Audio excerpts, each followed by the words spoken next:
बिस्मिल्लाहिर्रहमानिर्रहीम। पिछले 2 लेक्चर्स में हमने होम्योपैथिक साइकोलॉजी जो है ट्यूबरकुलोसिस की उसकी माइंड सिम्टम्स पढ़ी थी। तो तीसरे में हम उसके जो थेरापेटिकली यूजेस हैं, हम क्लिनिकली मुख्तलिफ बीमारियों में कैसे यूज़ कर सकते हैं, तो इस पर अब हम तीसरे लेक्चर में इस पर डिस्कशन करेंगे।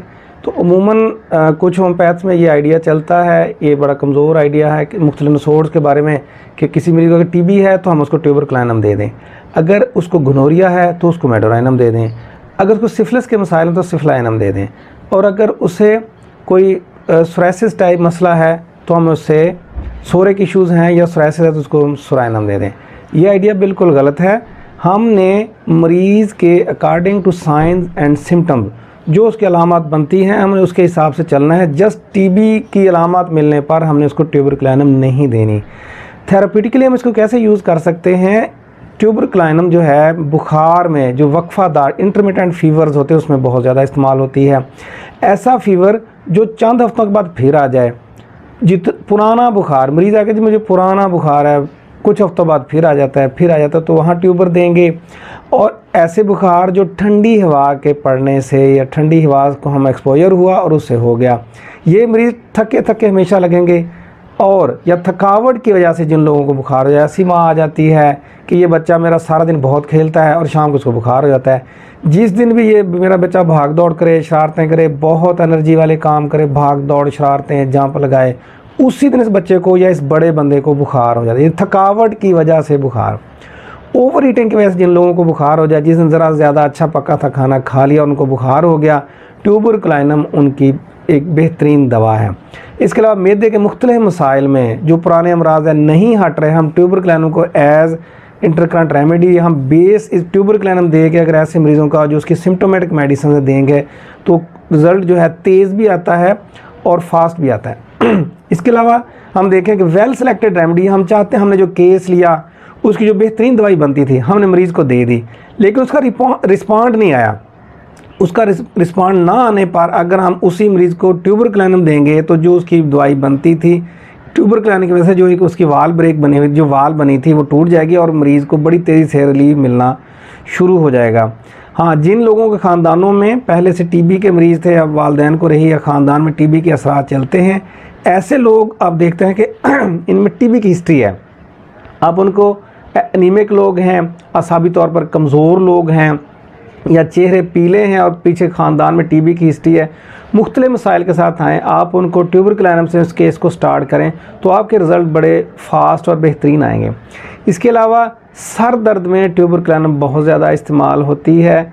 और होता है पीरियडिकल सिक हेडेक, मतलब वक्फा से सर का दर्द का हो जाना, ऐसा काम जो ज़्यादा हमने काम किया और किसी मरीज़ को उसकी वजह सर दर्द शुरू हो गया, या ज़हनी जोश था, मेंटल एक्साइटमेंट आई, कोई खुशी का मौका था, बहुत पुरजोश रहा और उसके बाद सर दर्द हो गया, उसमें भी ट्यूबरकुलोसिस बहुत अच्छा रिज़ल्ट देती है। ओवर ईटिंग ज़्यादा खा लिया उसकी वजह से किसी को सर दर्द हो, वो मरीज़ कहता है शादी का खाना था या जिस तरह भी हमने ज़्यादा खा बैठे हैं उसकी वजह सर का दर्द होगा, तो ट्यूबरकुलोसिस वहाँ भी बेहतरीन रिज़ल्ट देती है। मरीज़ आके इसमें अमूमन ऐसे मरीज़ जो आके कहते हैं मेरे सर में दर्द है और मेरे सर पर किसी ने लोहे का कड़ा डाला हुआ है, बड़ा शदीद दर्द है और लोहे का कड़ा मेरे सर पे डाल के नहीं खींचा हुआ है, ट्यूबरकुलोसिस वहाँ भी बेहतरीन रिज़ल्ट देती है। मिग्रेन के बहुत केसेस आते हैं, ऐसा मिग्रेन जो काफ़ी क्रॉनिक है और उसमें अलामत सर के पीछे से आगे दाईं आंख की तरफ राइट साइडेड आती हैं, तो ट्यूबरकुलोसिस की एक डोज उसमें बहुत भी बेहतरीन रिज़ल्ट देती है।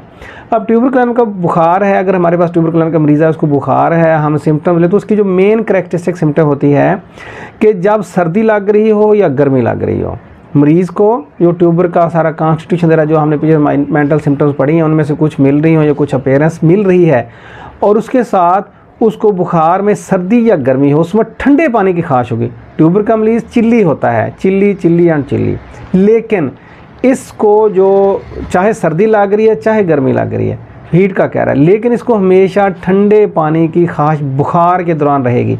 और बुखार के दौरान इसको मैदा खाली महसूस होता है कि मेरा मैदा खाली, यानी बुखार के दौरान ट्यूबर के मरीज़ को भूख ज़्यादा लगती है और इस सल्फ़र के मरीज़ की तरह ज़्यादा खाता है।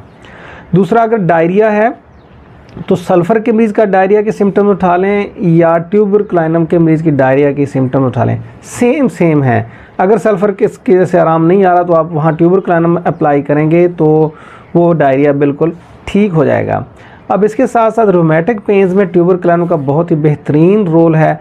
जोड़ों के ऐसे दर्द जो बिल्कुल स्टाक से मिलते हैं, हरकत यानी सर्दी से दर्द बढ़ जाते हैं, चलने से बेहतर हो जाते हैं, पहली मूवमेंट पर दर्द ज़्यादा फिर कम होता जाता है।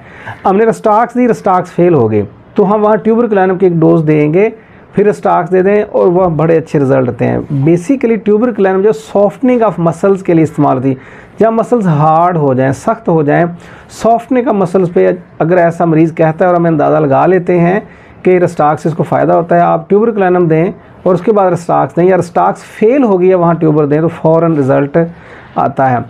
और ये ऐसे मरीज़ जिनको टांगों में या पट्ठों में दर्द शुरू हो जाए मुसलसल खड़े रहने से, या खड़ा ज़्यादा होने से अगर दर्दें पट्ठों में शुरू हो जाती हैं तो ये दवाई देंगे। ट्यूबर का मरीज़ ज़्यादा देर खड़ा नहीं हो सकता।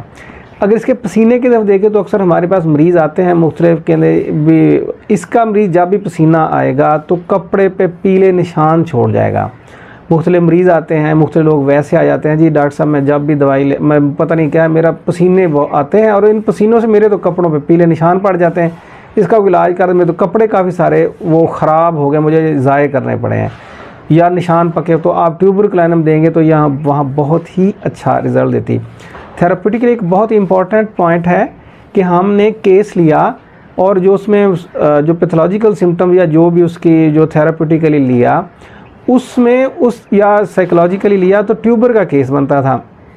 अब हमने उसको ट्यूबरकुलिनम दी, उसके मेंटल स्टेट पे या फिजियोलॉजिकल स्टेट पे या पैथोलॉजिकली ट्यूबरकुलिनम बिल्कुल फेल हो गई। हमने देखा केस ट्यूबर का था, रिज़ल्ट नहीं दे रहा, बार बार एवेलुएट करने के बाद भी वही लगता है, आराम नहीं आ रहा, तो वहाँ हमेशा सिफ्लाइनम दी जाती है। अगर ट्यूबरकुलिनम मुख्तलिफ बीमारियों में फ़ेल हो गई है तो वहाँ सिफ्लाइनम 1 mg की एक डोज़ देंगे तो आपके ये जो डिज़ायर्ड रिज़ल्ट हैं उस मरीज़ पे फ़ौरन से आना शुरू हो जाएंगे। और हमने किसी मरीज़ का ट्यूबरकुलर ट्रीटमेंट किया है, किसी मरीज़ को टीबी थी या ट्यूबरकुलिनम का केस था और उसको हमने इलाज किया और उसके बाद उसकी बहुत सी अलामात बेहतर हो गई, मरीज़ ठीक हो गया। तो उसके बाद उसकी फ़र्दर इम्प्रूवमेंट के लिए मुख्तलिफ मसाइल को हम हाइड्रास्टस अप्लाई करेंगे तो जो कुछ अलामात जो बची खुची होंगी वो हाइड्रास्टस उनको ख़त्म करेगा और मुकम्मल तौर पर वो मरीज़ बेहतरीन ठीक हो जाएगा। मैंने काफ़ी अच्छी कोशिश की है कि नए प्रैक्टिशनर्स को मैं ये गाइडिंग सिम्टम जो मेंटल स्टेट की हैं या थेरापेटिक्स के हैं तो मैंने काफ़ी कोशिश के साथ उनको समझाने की कोशिश की है। तो नए व्यूअर से दरख्वास्त है कि वो मेरे चैनल को सब्सक्राइब भी करें। इस वीडियो को जो नए प्रैक्टिशनर हैं जो वो उसको देखें, उनको बताएं, और जो पुराने प्रैक्टिशनर्स हैं वो इस वीडियो को देखें और मेरी हौसला अफजाई करें और मेरे इल्म में इजाफ़ा करें। अगर कोई सिम्टम रह गई है तो वो भी नीचे लिंक में बताएं कमेंट में, ताकि जो हम पाकिस्तान में और पूरी दुनिया में होम्योपैथी को और आगे ले जा सकें।